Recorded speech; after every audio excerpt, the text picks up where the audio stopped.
Hello, everyone. This is Kyle from Pushing Buttons Podcast. Welcome back to the third rendition of our weekly series where we discuss video games. Are we going to get an introduction? Introduce yourselves. I'm Kevin. I'm Robert. And that went swimmingly. Well, this week we have quite a bit in store for you.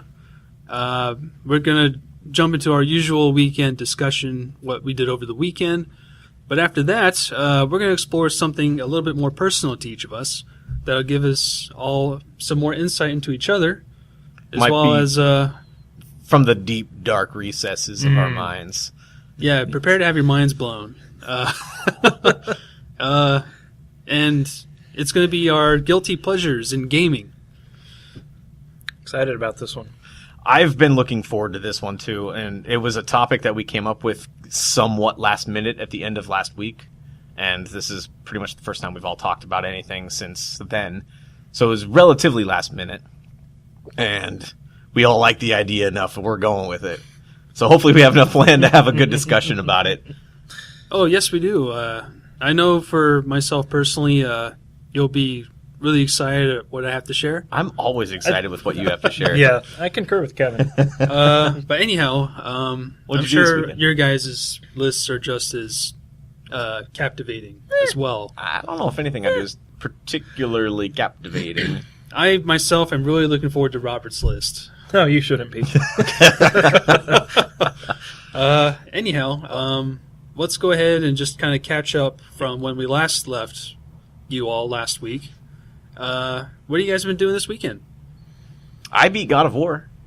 Congratulations. Thank you. I know. And this is something that we all had already talked about a little bit this morning when coming into work, which sucks. I was thinking about this when talking about it to you guys, that the whole reason we started a podcast was so we didn't have to talk so much at work on the clock about video games. But now whenever we have something to talk about video games, it's always, no, save it for the podcast. Otherwise we run out of material to talk about. And that's the whole point of this. So it's kind of a catch-22, but I beat God of War and I feel great about it. Did you 100% it? Of course not. Oh, okay. How far did you get to collecting everything? There is a percentage, but I did not look at that. Oh, okay. I completed Alfheim. Nice. I killed one Valkyrie. Okay. And completed one section of Midgard. I got to the part in Muspelheim where you have to avoid getting hit. I knew this was going to come up. I know. I only tried it like 3 times. I'm like, you know what? I'm just going to go beat the game. Yeah. So I beat the story. Very glad I did. Because like with Assassin's Creed and with Horizon Zero Dawn, I know I can always go back to that. That's the thing that I end up doing with open world games. I say, I'm just going to beat the story and then maybe I'll come back to it later and 100% it, and I never do. I think I might with this, but I don't know. I didn't do anything else really gaming wise. Aside from, of course, editing the show from last week. Yeah, a little bit of that. But no, that's great. I'm glad you finished the game. I hope we can eventually discuss it further. While Robert wears earmuffs. I'm going to be so excited in like 6 months when I finally play this game and beat it. and then I'll want to talk about it. Yeah, it's going to be a great retrospective. Yeah, that might be a good time to look back. And as it stands now, whenever you say Midgard, Valkyrie, stuff like that, I automatically think of the Thor movies. And it makes me think of Stargate. It always does. Circle, man. That's the obligatory one per episode. How about you, Robert? What'd you do this weekend? Boring. I played some more Assassin's Creed.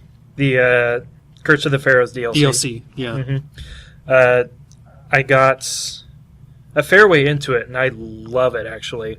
I kind of wish there was more almost of the mystical stuff in the main game now, having played this, because you actually go, and it's not a spoiler because I said this in the previews and stuff like that, but you go into each of the pharaohs afterlives, and they each have a different afterlife. Oh, that is cool. And it's a whole mini map that you go, and there's even more side quests in there. Do you mind meld with their mummy? A mummy mind meld?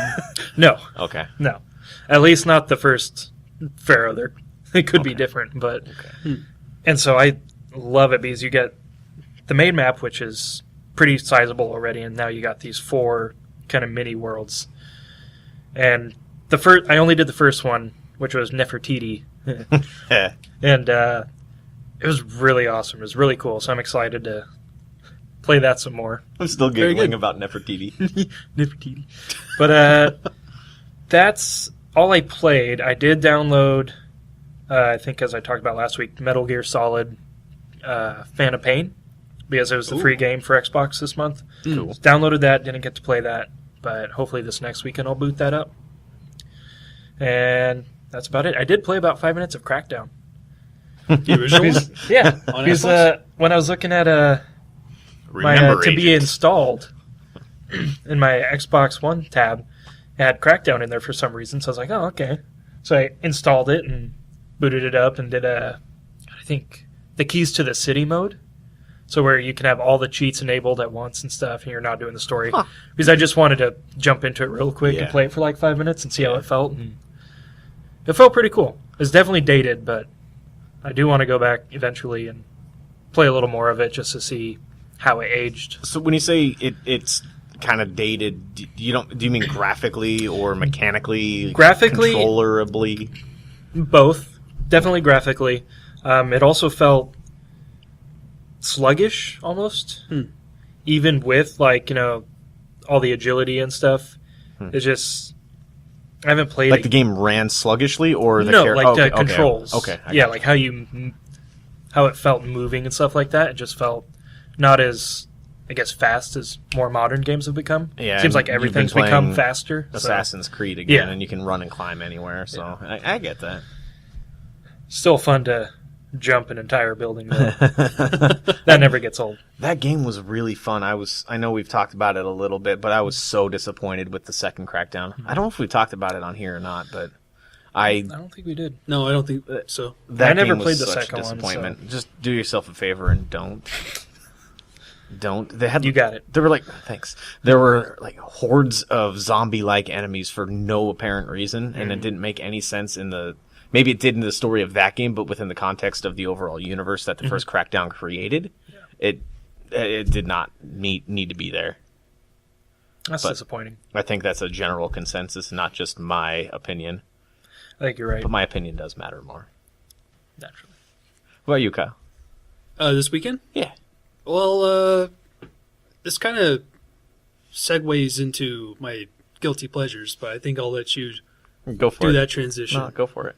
Okay, well, I finally hit a huge milestone in my Hearthstone career, and I hit Legendary. You hit Legendary? For the first time. Nice. Yeah. Congrats. Wow, what a feeling that was. I've been chasing that status, my goodness, I think since the year the Mammoth started in 2016. That was when I first really tried to get forward in the rank system. And a lot of people who play Hearthstone will probably not really agree with me on this, but I feel like the rank system is balanced right now with the different decks. And it was a huge struggle. I used a version of Paladin to get there because the games were quicker. And compared to a lot of the other decks out there, I was completing games a lot faster. And I found that the grind to Legend just takes more time rather than skill. So I don't think I'll be as earnest about reaching that level again in the months to come. What does the ranking system mean in that game? Is it just like a ladder that people look at and say, oh, that guy's number one? Or is there actual in-game reward for it? I don't know anything about it. Based on how far you hit each ranked floor, there's different floors where if you get past it, if you lose, you don't go past that floor. Okay. So if you were, say, there's 25 ranks in all, and then you hit Legend, and at every 5 floors, it'll be a ranked floor. So if you were to hit level 20 or rank 20, you can't go back past 20, back to 21. Gotcha. And it does that at 20, 15, 10, 5, and then Legend. So it's like, is that Who Wants to Be a Millionaire that does that? Kind when of. you hit a certain milestone or a certain dollar amount, you can't go back below that dollar amount. That's a good way of putting it. It's just the first thing that came to my mind. Good memory. Yeah, I've tried so hard to hit legendary in the past, and I would always get to rank 5 pretty easily. But from there, the win streaks are deactivated.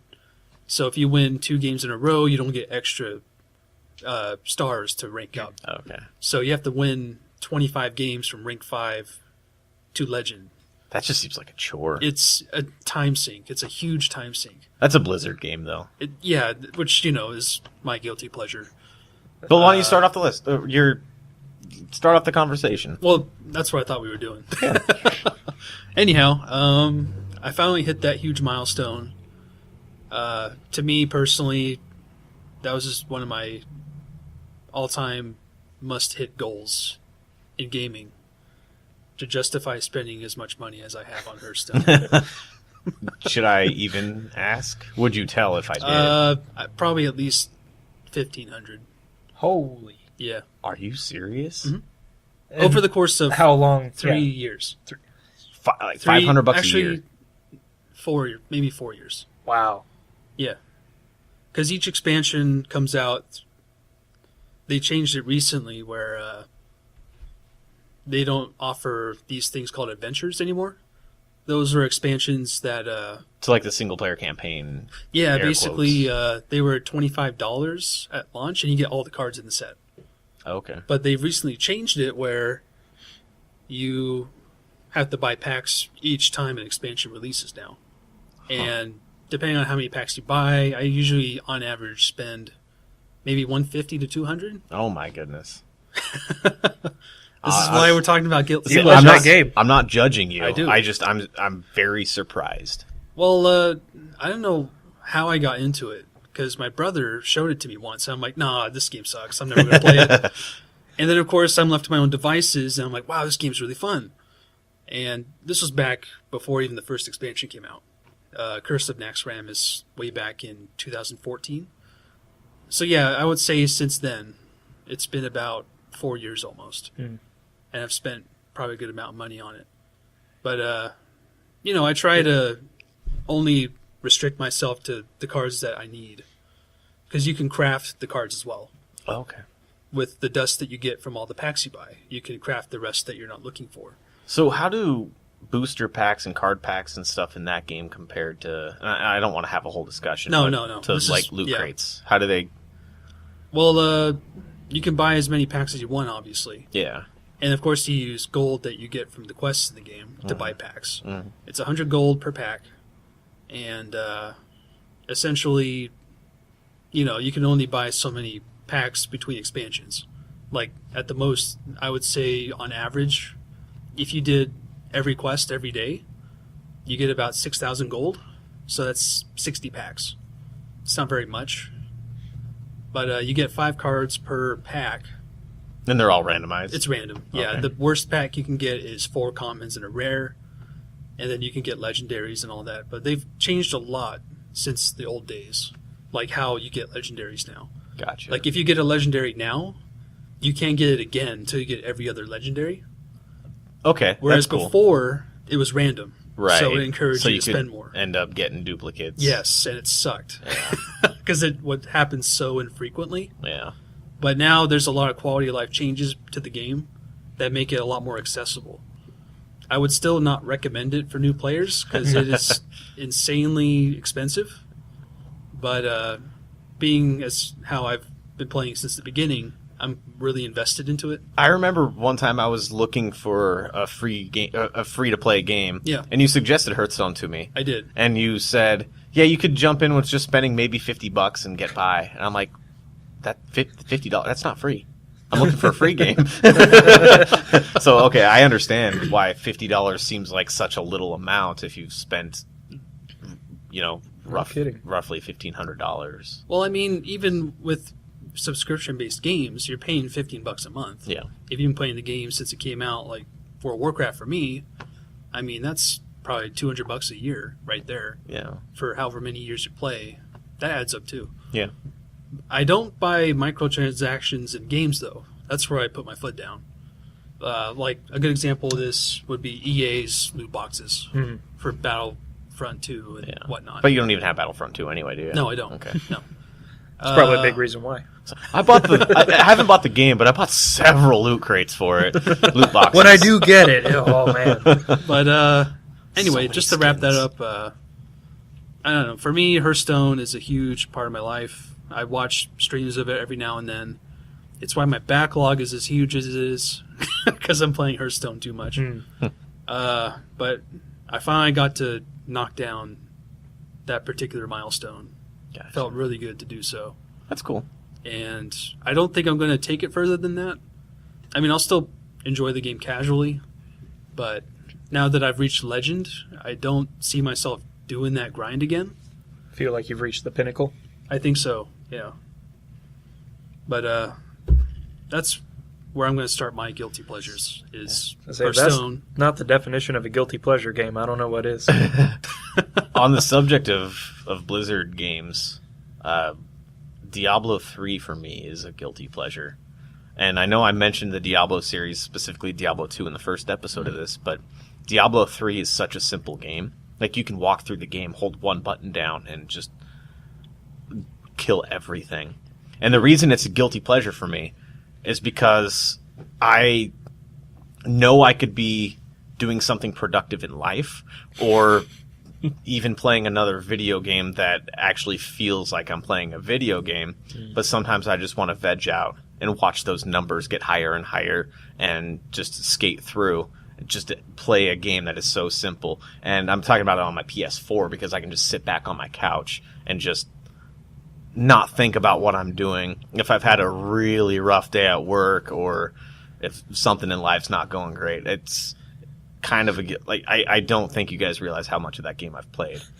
And it's not like to the extent where I'm still spending money on it, because I don't think you actually still can anymore. Oh, okay. But I haven't even bought the Necromancer DLC for it, but whenever I'm in a lull between games, I just play Diablo 3 because it's there and it's so easy, and I feel guilty about it, how easy it is to play and how addictive it is just to watch numbers fly above enemies' heads as they crumple to pieces.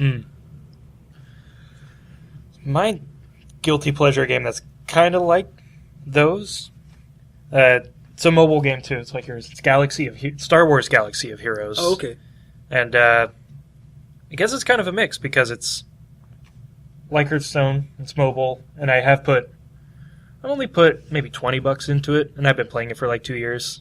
I think it was my first couple months playing it that I put money into it. Now I don't care anymore, but it's kind of like what you said with Diablo. It's when I come home from work, it's kind of like my relaxing game. Yeah. Just lay on my bed, play some Galaxy of Heroes for like a half hour or whatever, get all my daily rewards and whatnot. Sorry, my voice is doing a weird little thing. But It's called puberty. yeah, I know. Says the guy with the highest pitched voice. But with the biggest beard. That's what you guys don't see. That's true. But yeah, and I've played every day, I think, for the past 2 years. Really? Yeah, I think there's been maybe a day or two I missed when I was like out of town or something. But even like this weekend I was out of town, but I managed to play it because I took my iPad with me, which is what I play it on. And I managed to play it both days. I didn't get all my daily achievements, but Yeah. it's just a game that's like always there. Yeah. And I just feel guilty, I guess, because it's It's a mobile game, and there's a stigma with mobile yeah. games. And I could be doing something else. I could be reading, or I'm one of those Chipping people away that still at does backlog. that. But, yeah, exactly. Planting a garden But and instead feeding homeless people. yeah, I don't But, know where that came from. But no, I still play that, and it's still entertaining me. It's addictive. It's the best mobile game that I've played. It is the most well thought out and put together, even though it technically has that EA name behind it because they have the Star Wars license for now. It's not a typical EA game. Yes, there is an incentive to spend money, but that's typical in the mobile marketplace right now. What I like about it is I don't feel the need to spend money on it anymore. Right. I feel like I've advanced enough to where, I get enough, training droids, all that kind of stuff from my daily stuff. Right. I don't need to spend, $10 to get crystals and upgrade this and stuff.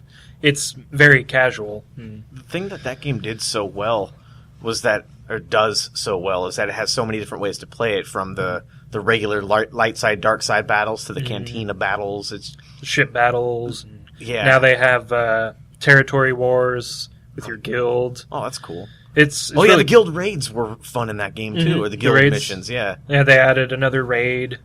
Then there's the one game type, I forget what it is, but where you take 5 people and it's like a permadeath thing when Galaxy at War. That's the name of the game. Yes, No, Galaxy of Heroes is the name. that's the name. Galaxy, Close to the name of the game. Galaxy. Galactic Galact- War. I think it's Galactic War. Okay. I should know. I've played it every day for like 2 years. Like I played it said, for when I like play 4 it, or I'm 5 almost months. on autopilot, so that's why Right. it's guilty pleasure for It's me. like the picture cross game that you and I both play. Oh, yeah. It's autopilot. Yeah, puzzle games too. I think that was a mouse. Hi, mouse. I think we're good. It's not going to kill us. I don't think so. Our podcast caters to all types of creatures. They'll soon be back, and in greater numbers. Uh-oh. another one of Are yours, we moving on to me now? Okay. We don't all spend an hour talking about one game. Well, I mean, I could discuss, World of Warcraft as well, but I don't want to, talk about Blizzard games anymore. You could talk about what that game does for you. I mean, well, that's kind of the point of it. I kind of mentioned this in my top 5, but I feel like what World of Warcraft does so well, for me personally anyway, it just lets me immerse myself into a world that I know is like a living, breathing world in a virtual sense. Gotcha. And I understand that. just the idea that this world can change at any moment. I mean, obviously not any moment, but with new patches or whatever. It's always exciting to go back to. And especially for MMOs these days, I know more so than ever before, they're changing all the time now. But personally for me, I just really enjoy questing in MMOs. One of my favorite parts of any new expansion coming out is exploring the new zones, taking all these new quests on and completing them and leveling up. Is it more about the new zones for like the areas to look at, or is it more the lore that is built in with it, or what excites you about it? I think for me personally, it's more so just exploring, like just the idea of explore- exploring. Okay. Because our society isn't really built to have fun exploring anymore, at least from what I gather. A lot of places have already been explored, so there's no real frontiers, Yeah. like unless you count outer space or something, Or the ocean. or the ocean yeah. for that matter. That's a good one. But much of the landscape has pretty much been charted, and That's what I loved so much about this God of War iteration, is that it was in a completely new setting, and it was a completely reimagined version of like Norse mythology and everything surrounding it, and it felt like I was exploring something new. yeah, I for mean, the first time. I agree with you on that. I think what God of War did so well is it kind of brought that feeling of exploration that you want to, like, you feel compelled to explore. Mm-hmm. Yes, same way that And- Horizon Zero Dawn did for me. Yeah, yeah. I mean, open world games are evolving so fast now. Like, before we know it, Red Dead Redemption 2 will be here. Mm-hmm. And I know I'm going to explore the hell out of that game. Oh, yeah. But You and me both, brother. I guess with WoW, it's also the history behind it. Like, my personal experiences are entwined with it. Gotcha. Is it really a guilty pleasure, or is it just a pleasure? Well, I mean, I know there's a lot of stigma around it right now with all the changes that Blizzard's implemented over the years. Oh. I know the new expansion looks promising. I know there's some changes that people may disagree with, but there's a lot of good fundamental changes that they're bringing to combat. I know they're kind of bringing in something from Final Fantasy XIV, where the global cooldown is similar, so it's going to change up the way mechanics are. I'm kind of looking forward to that, because for a long time, Hunter, which I have only played, that's my class, it's really gotten repetitive and not as enthusiastic to play. For me, oh, go ahead. That's how MMOs have always felt to me. Like, you get to the point where you're a mid to high level, and you just push the same buttons to do the same string of attacks over and over and over and over again. And it's not very different, but different enough from a game like God of War, where you'll see, at least in God of War, where you'll have a specific enemy and you'll have a specific attack or a specific method to kill that enemy. I feel like in World of Warcraft and most MMOs since World of Warcraft, that depending on the class you're playing, there's one string of numbers that you tap on your keyboard to fill out every encounter. You mentioned Diablo 3. That's kind of the same thing. Yeah. And like you said, there's pleasure in seeing your numbers go up. Exactly, There's a personal satisfaction to it. And I don't know what it is, but they know what it is. And Like when that new weapon drops, you're like, and you equip it right away and you start kicking ass. And that's why it's awesome. Get outrageous with the numbers, especially in like Diablo, because you can play it over and over again to get to higher difficulty levels and the higher Paragon levels, and your numbers just get exponentially higher. And when you see the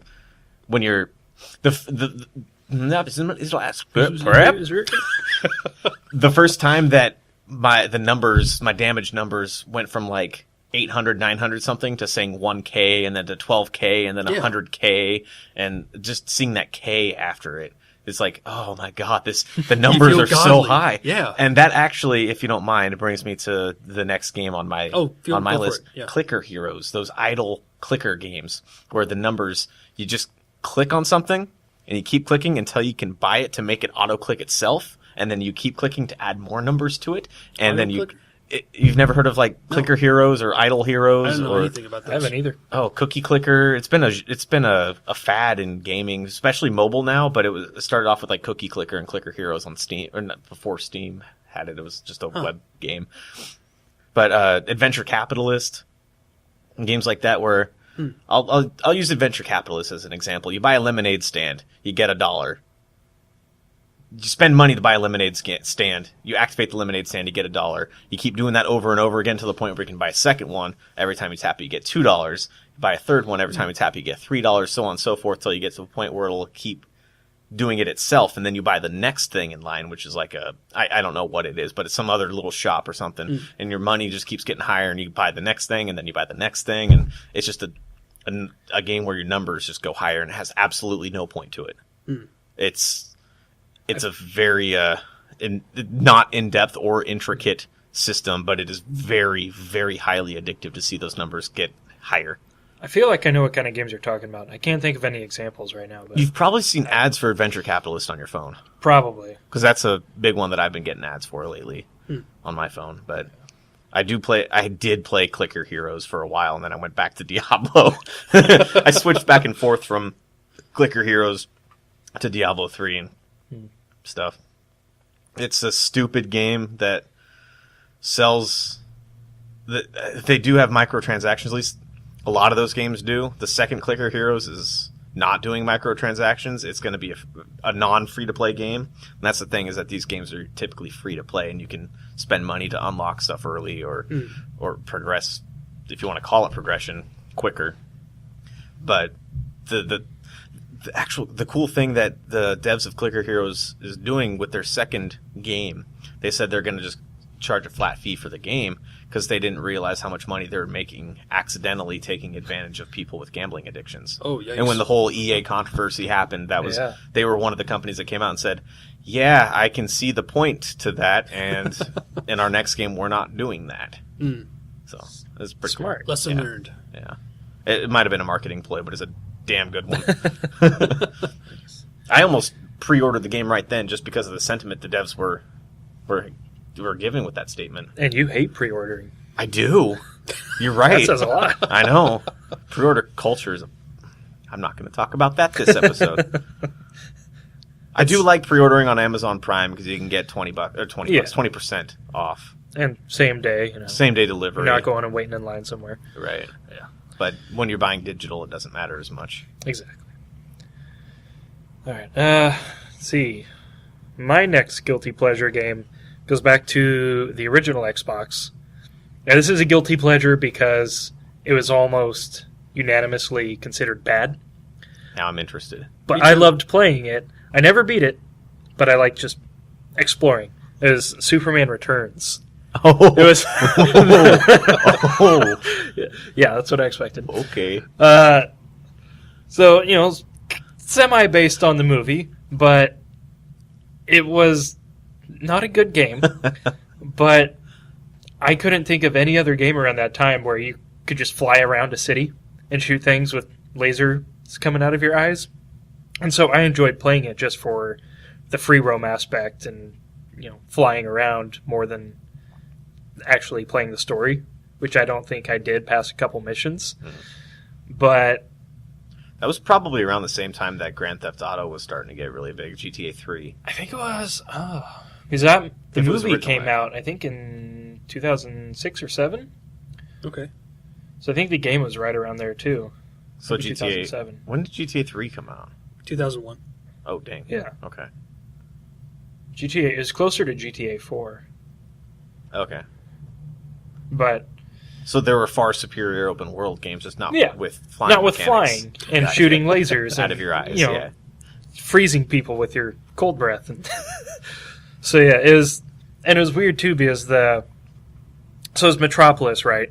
But for some reason, it was an island surrounded by water, and at the edge of the water was like you were in a giant, like a caldera.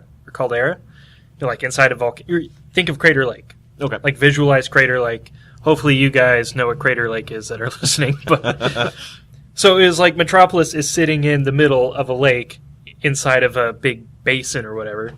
So it made no sense. But yeah, like I said, it was a terrible game. But I loved playing it because you'd fly around and shoot people with lasers. That's funny. Not civilians though, because you'd get in trouble. Just the bad guys. But yeah, that's probably the worst game, like quality wise, that I have liked and played. Gotcha. Nice. Moving on, I guess. This is probably more well known than I give it credit for, but there's a little game back in 2010 that I played and loved the hell out of. It's universally deemed terrible, but the story in it is so amazing. It's Deadly Premonition for Xbox 360. That game's a cult PS3. hit, though. It's a cult classic, yeah, but the gameplay is so terrible. But the story is it's so good. It's basically like a Twin Peaks video game. It borrows a lot of plot elements from it. Okay. And just playing the game, you're like, what the hell is this game supposed to be? Because it's obviously like a Resident Evil 4 knockoff. It's got the same kind of shooting mechanics. Mm-hmm. But everything about it is just terrible, to put it bluntly. Basically, you're walking through mud the whole time. When you aim, you can't move. When you shoot, your bullets are so freaking weak, it takes like a whole clip or two to kill an enemy. The driving mechanics are some of the worst I've ever had in a game. Everything about it is just absolutely horrible. And driving around the map is insanely hard because the map itself, it's one of those maps that follows you. It doesn't stay true north all the time. Gotcha. So it's always like turning based on where you're looking. I hate it when games do that. And when you're driving in an open world game, you don't want that to happen. Right. Because it just is like, where the hell am I going? But Deadly Premonition just has this awesome story, which if you've seen Twin Peaks, you know what I'm talking about. Seen the first episode. Like not. I've seen the original because that game inspired me to watch the show. And man, it's just a crazy ride. I'm not going to spoil it because it's so good. But The show it or has the some game? of the best Yes. writing in a game since, like any other open world game since then, I would feel. But I put it as a guilty pleasure. I just don't give it enough credit for how insanely good the story is. But I don't recommend playing it. I recommend watching it on YouTube. Do Or, not play it. Or reading the wiki synopsis, Yeah, right? exactly. The plot's summary. Maybe getting moderately intoxicated and playing it. Yeah. like on Twitch. That's a way to get through that hell, That for sounds like sure. a fun time. I have a pretty crappy game from my past that I didn't even think about until like 15 minutes before hitting the record button. Living with my dad and my stepmom and her kids when I was littler, we had a PlayStation 1 at the time. And the only one game that I kept going back to and playing, I don't know if this is the name of it, but it was a bowling game based on the Animaniacs, the Warner Brothers show, cartoon. And I don't know how I remember it, but it was a solid bowling game. The bowling mechanics behind it were, it was a bowling game. But the fact that it was themed based on the Animaniacs cartoon, I don't. Maybe it wasn't even just the Animaniacs. Maybe it was the entire Warner Brothers like cartoon line. 'Cause I somehow remember like Pinky and the Brain. I could just be making that up. I'm probably just making that up. But that game was fun. Would you place it above or below Wii Bowling? Equal. Equal. Wii Bowling was built. Wii Sports was built on the stupid motion controls. The Animaniacs one is built on the license. I don't know which is worse. Fair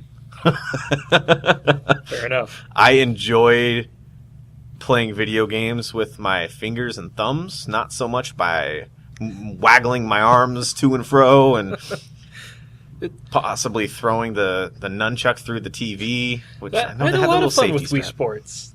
I'm not Bowling gonna. and I'm not tennis? gonna say that I didn't have fun. Okay, another guilty pleasure of mine is Wii Sports. Hell, I'll add that too. What about you, Kyle?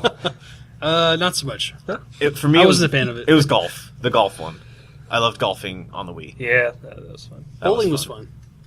Bowling was. It was fun the first couple of times. Hmm. It gave me and my dad a game to play together, which we hadn't played games together. I was gonna say it was for fun during the years. holidays. Yeah, getting With family family, it was together. fun. Yeah. Yeah. I never had a Wii of my own, so it's not like when we had people over at my place to play Guitar Hero, we couldn't just be like, hey, let's drunkenly play some Wii Sports, yo. You had a Wii. I still do have a Wii. Nice. I remember that Zelda, or the Robert's archery, trying so hard to contain his laughter right now. that I know what Zelda you're talking archery about. game with the Wiimote, the nunchuck and the Wiimote. I remember that. Yes. I remember the game you're talking about. That's about the only other. That's the only reason I actually remembered that you had a Wii, Kyle's, because I remember you trying to get me to play that game, and I did try it and didn't enjoy it. Right. Yeah. I'm getting the most bloodthirsty stare right now, I feel like. I'm thirsty in general. I'm water thirsty, though. You can have some of my water. No, thanks. Thank you. I appreciate it. Yeah, no problem. Do you have any more guilty pleasure games you want to talk about? Yeah. Okay. Next one. It's a 360 game. It's actually, I can't remember the specific, because it's a series. Can't remember the specific title, but it's a Cabela's game. So it's a hunting game. It was either Cabela's Oh, Big Game Hunter or Cabela's, I think, Dangerous Hunts 2007 or something like that. Huh. But none of those games are very good. But I loved, like I said, whichever one I played, I remember loving. And I thought the mechanics were actually pretty sound. Let me ask you this. Do you use the controller? Or do you use like a I used a controller. accessory? I never had the accessories or Oh, anything. okay. I think that came out in a later version. So whenever I go to an arcade and I see that Yeah. game, I have to at least look at it, but then I get guilty if I want to play it. I see why it's a guilty pleasure. Well, see, because in the arcade, I love playing. Yeah, that, it's but- great. especially It's when you fun go to a play against barcade. friend. Mhm. Yeah. 'Cause our local barcade actually has one of the hunting. Yeah. I don't know if it's Cabela's game or if it's some other hunting game, but it's the same concept, Mhm. except it's got the accessory rifle. Yeah, and you're not like those games are actually. You guys haven't played them at all, right? I have Not on the actually. console. Okay, On well, the they're arcade. actually kind of open world. Like you're actually walking around and hunting and stuff. It's not like the arcade games where you're just standing there shooting. Oh, okay. They're actually like a hunting simulator. So you're actually walking around. You have a campsite, and you choose all your weapons. You're hunting different animals, and it was big open areas. And like I said, none of them were reviewed very well, and they're pretty shoddy. But the one I played was really fun. Like I spent a lot of time hunting animals in it. It makes me think how I've always wanted to play like one of the farming simulator games. I've always wanted to play Farming Simulator. Curiosity. Yeah. And then I see that they're getting up to like $40 when they come out, and it's like, no, I'm good. Yeah. See, I've been curious since then because, like I said, that was like 10 years ago now, and they keep coming out with new iterations. And I always want to. It's one of those. Just pick one up to try it and see how they evolve, but I haven't. I think it's one of those games that ends up at a bargain bin at GameStop. Yeah, that's where they get the sales of people coming in there saying, "Oh, I need a Christmas gift for my nephew. He likes video games. This one's only $5. I'm going to buy it." Yeah, that's a good idea. I need to go do that. Yeah, that's another one. But, for me, there's a game way back when on the original Xbox. It had huge potential, but the game just suffered a lot of mishaps when it was launched. Kevin might remember this one. It was called Advent Rising. I do remember that one. I remember that. That game was awesome, just for the fact the gunplay. I mean, it was kind of ridiculous, like how the gameplay mechanics are kind of out there. Yeah. And the story was kind of out there, but I remember the voice acting being really good in that game. I remember you suggested I play it after one time we were talking about PsyOps. Yeah, and how much I loved that game. Oh, that's another good one. So that's not a guilty pleasure game. That's just a fun game. It's a fun game. But that's just a fun game. It wasn't necessarily deemed. Well, like it wasn't like masterpiece critically or anything. acclaimed, but it was a fun game for what it was, and I didn't think Advent Rising lived. Is that what it was called? Advent Rising. Yeah, I don't think that lived up to PsyOps. It did not. It was pretty much deemed like average scores, like 7s, 6s. I think it was. Did you think of another one? I just thought of something that I was supposed to bring up with a previous game, but I forgot. Go ahead. Go ahead. Well, I'm right in the middle. You're right in the middle. Oh, I'm fine. So. Go ahead. I was just going to say, going back to Superman, I wanted to bring up a rumor that Rocksteady their next game is supposed to be a open world Superman game. Oh, I heard that. Yeah, and I would be really excited for that because their Arkham games are really good, and I think that Superman Returns game is probably the last Superman game that's been made, like solo game, not counting Injustice and all that. Oh, okay, yeah. I feel like with their pedigree, they could do a really good Superman game, and I'm excited for that, if it's true. Huh. That's all I wanted to say. I heard that the last Arkham game was a steaming pile of horse manure. Really? Yeah. Arkham Knight. Yeah. I mean, I heard maybe it's it was been, just when it came out. When it first came out, the PC version was in particular. I remember that hell. getting attacked a lot, yeah, but Yeah. I remember reading good reviews of it. I haven't played any of them since Arkham Asylum. Arkham City was great. I'm sure it was. It was more open world than... Like, that was the open world touch on the Arkham Asylum. Yes. The way of doing things. I don't know what I was doing with my fingers, but you can't see it anyway. They can't see, Kevin. I feel like John Cena.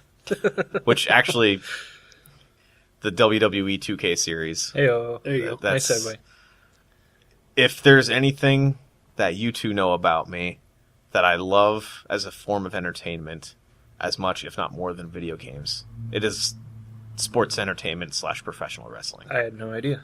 Oh, none whatsoever. Learn something new every day. Never talk about it. You like wrestling games? I know. Oh, see, that's the thing, is I don't really like the games except when I'm really bored and I really want to... Okay, I'm going to delve into this here for a second. If I could be serious here for a moment, that was a early 2000s wrestling callback that nobody will get. But I like creating a character and then trying to create a storyline around that character, not using the stupid universe mode that they have implemented in the later 2K games, but trying to create something that I think could actually be beneficial in today's WWE product, which is... So you pretty much play off as a fictional WWE scenario writer. Kind of a booker, writer person, but also since I create the character, I'm also creating the talent. I'm trying to be like all aspects of it and fully dive into it, and I love doing that until I realize that the mechanics aren't fully there, and it's like, oh, no, I'm just playing a game where it looks more real than the actual TV show. Hmm. But those games with the amount of detail and what you can create the character, the clothings, the logos, the arenas, the finishing maneuvers on a lot of those games. And this goes all the way back to the N64 days that had some of the best wrestling games before they were major productions. There were games like WCW versus NWO World Tour. That was the game that got me into professional wrestling. Mm. And then I don't get into any other of the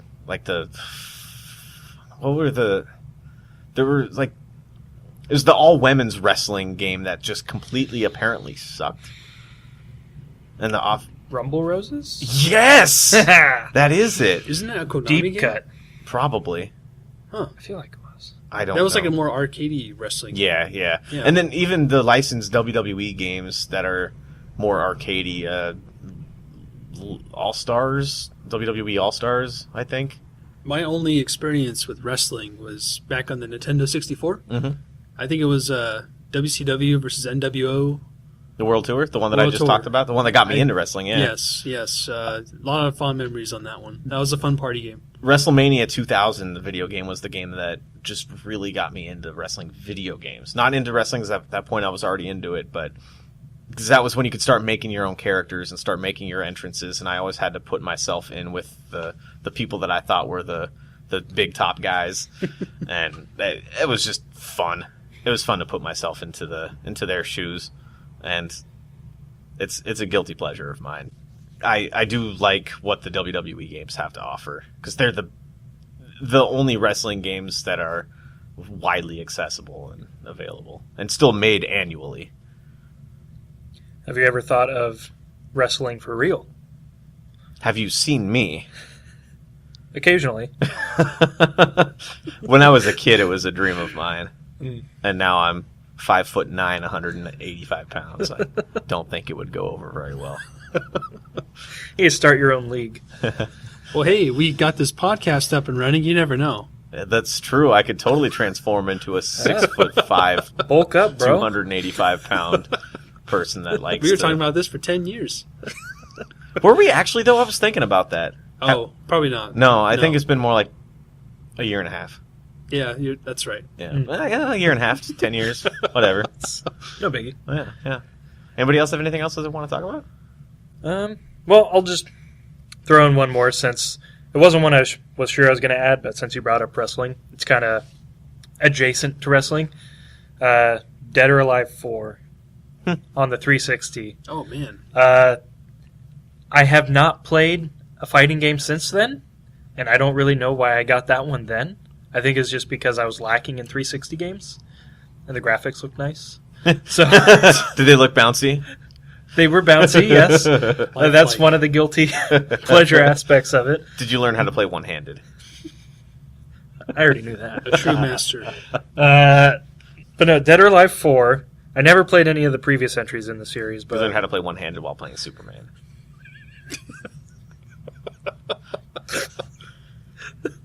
Did You're you learn how to welcome. play one-handed playing wrestling games? damn it, Kevin. A little bit before that, it was Animaniacs. But yeah, the so it's guilty pleasure because I wasn't really into fighting games. I was just playing it because they had like the little cut scenes you could unlock for each character, and some of them were pretty interesting. And was it Tecmo, I think, that makes those games?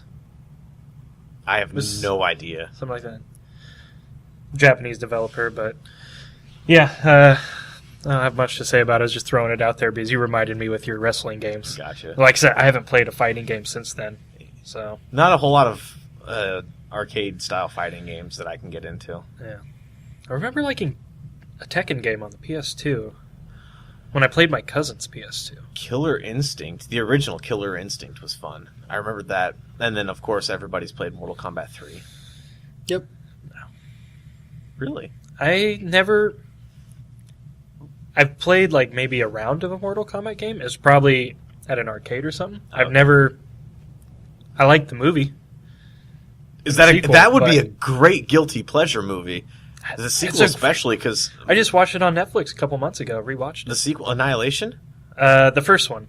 Oh, okay. Well, they're both original one. horrible, They're- but the second one's even worse than Yeah, horrible. It is. But I would, Great theme song though. I still will go back Best. and watch that movie just because I love it. Yeah. I hate that I love it. It's a horrible movie, but it is a guilty pleasure movie. Yeah. We Can could you have just a put the Mortal Kombat theme song in front of the podcast this week? if you want to get taken down for Copyright yeah, infringement? yeah. Okay, well, That's why we use the royalty free stuff. That's smart. Yeah. Kevin's got this all thought out. You know, I mentioned before I don't particularly like racing games, but I do enjoy arcade racers. And I remember back on the Nintendo 64, there was like San Francisco Rush, Oh, that was good. Cruising USA, Mm-hmm. and then there's one in particular that stood out for some reason. It was Hot Wheels Racing. Really? Yeah, it was a really fun arcade racer. Huh. And you can, like while you're doing the jumps or whatever, you can actually move the analog stick and they'll spin in the air. Okay, that is cool. Man, that was a hell of a fun game. I mean, Hot Wheels, but I mean, my experience prior to that was like Mario Kart or, F-Zero. F-Zero's fun. I But enjoy that. there's something about those games that were just kind of corny and you didn't take seriously. Yeah. Oh, they were meant to be that way. Like, have you ever listened to any of the music from Cruising USA? Oh yeah, It's ridiculous. It's awesome. I still remember the arcade units. They probably still exist in a Walmart somewhere. I think they exist still. Pretty sure I've seen one recently. It's not San Francisco Rush. It's a spin-off of that. I think it's like Rush 2049 or something Yeah, like that. that's at the a one lot I was of the thinking of. Yeah, that's at a lot of local arcades around here. Yeah, 2049 was a hell of a lot of fun too. I don't think that one was that one specifically an arcade one. 'Cause I No, know it's they on had- N64. They had San Francisco Rush and San Francisco Rush.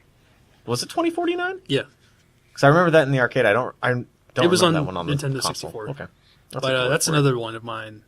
Like along with, the Mario Karts and the Diddy Kong Racings and Ooh, Diddy the Kong Racing was fun. Crash Team Racing, I think.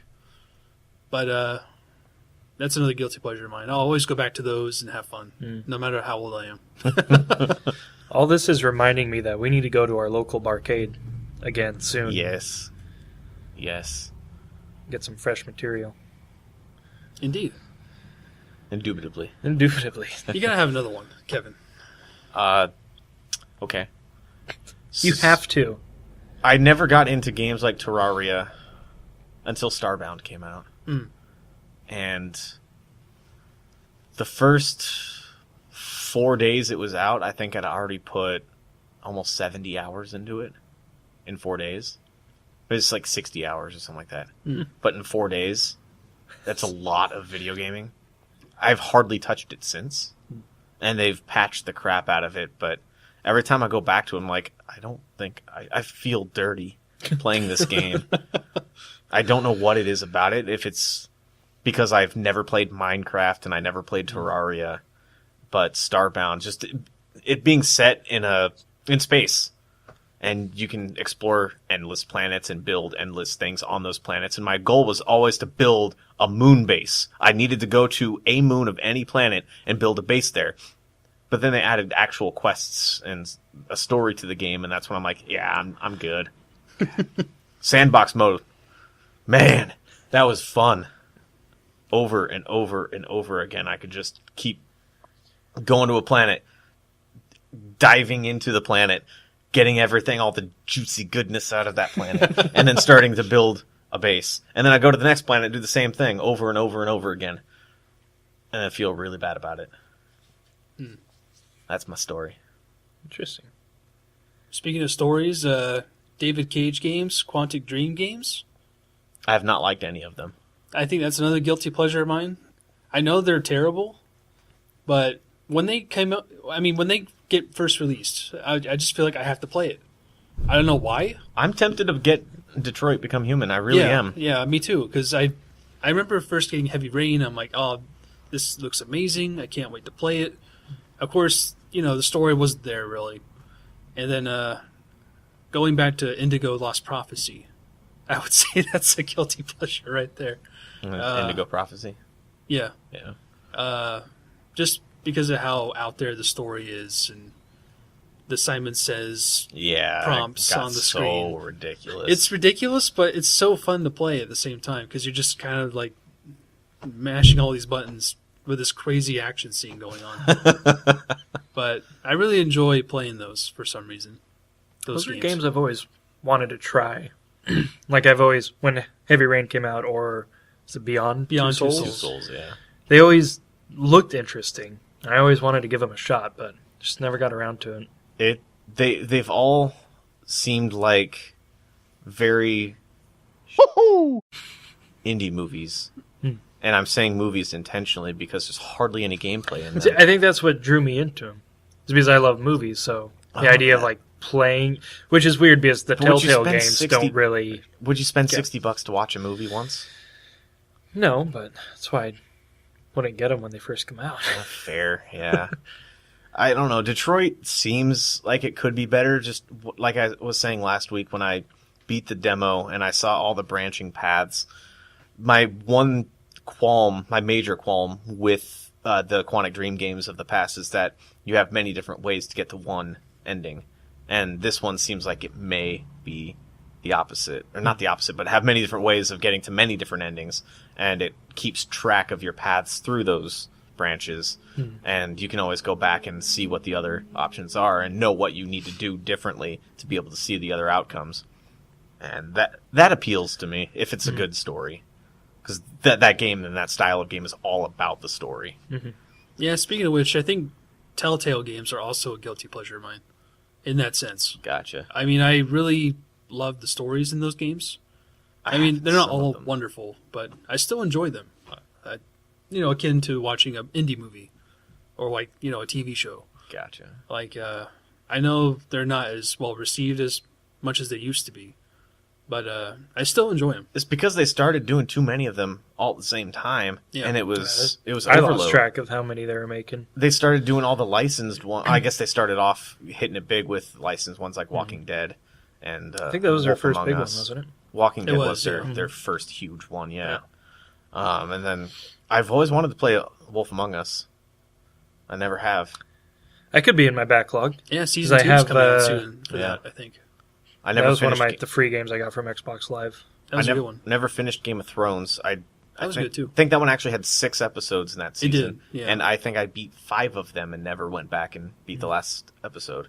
And I did the same thing. Actually, my fiance and I were playing Tales from the Borderlands together. Like, she was doing all the female parts, I was doing all the male parts. Yeah. And it was a lot of fun, but I can't play that now because I let my subscription to PlayStation Plus end. And I haven't re-upped it yet, and I got it for free with PlayStation Plus. Been there. Yeah. Oh, yes. Well, with that being said, I think we've just about exhausted all of our options for this topic of discussion. Yeah. That was fun. I enjoyed that. Yeah. I need to play more bad games. Maybe we could Find do some more guilty pleasures. Do a whole episode a year from now on guilty pleasure games that we have discovered since today. Yeah. I like that idea. We'll forget about it. I'll forget about it by tonight. Well, if we have a following by then, someone will remind us. That might be true. The internet knows everything. They do. Adam, remind us in a year. Well, thank you all for listening and staying with us for this. This was a very fun discussion. I'm looking forward to more content on our eventual YouTube channel. As of this recording, we don't have anything up there, but it's because I'm lazy and I'm working on it. Adam, you want to check on that too? He's just going to be our made-up behind-the-scenes guy. Even though he's not made up to you, he'll be made up to us. That works. We call it kayfabe I in know the he's professional real. wrestling business. I know he's real. Well, I hope He you will guys find are having as much fun listening to us as we are recording and talking. Yeah, it's fun. It's getting a way to get kind of a discussion going that I would normally not talk to you guys about this kind of like guilty pleasure games. Oh yeah, I'm so ashamed. I go home and play Diablo 3. It's a conversation I would normally never have, and this is great for it. It's So brought a lot of things to light. if you have any other suggestions for us, you can hit us up on Twitter at PushingButtonsP. That sounded a lot more dirty the way I said it. pushing buttons. I don't have a pop filter, so that probably sounded horrible on the microphone. But go to the website, pushingbuttonspodcast.com, and it'll have links to everything there. Or if you're watching this on YouTube, fingers crossed to have this on YouTube at some point. Please hit the subscribe button and let us know what you think. Thank you guys for listening to us rambling now for about an hour. Love you. Talk to you next time. As always, see you next time. Bye-bye. Thanks again.